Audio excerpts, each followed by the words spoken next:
развивать. Зовут меня Дюминов Сергей Иванович.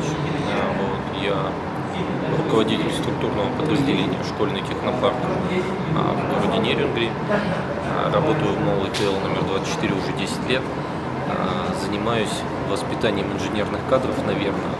Но по факту, наверное, я больше скаут. То есть я просто нахожу детей, которые имеют в этом тягу, и, соответственно, стараюсь развить их компетенции в меру своих возможностей.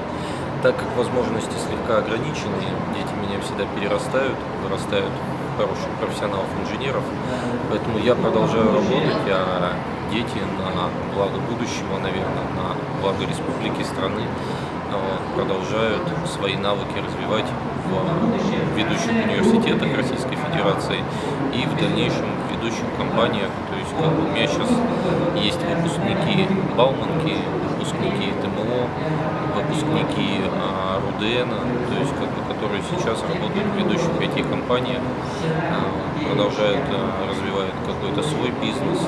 Вот. Наверное, то есть я все делаю правильно, если такие дети появляются, и, соответственно, нам удается их снова и снова находить, снова и снова взращивать.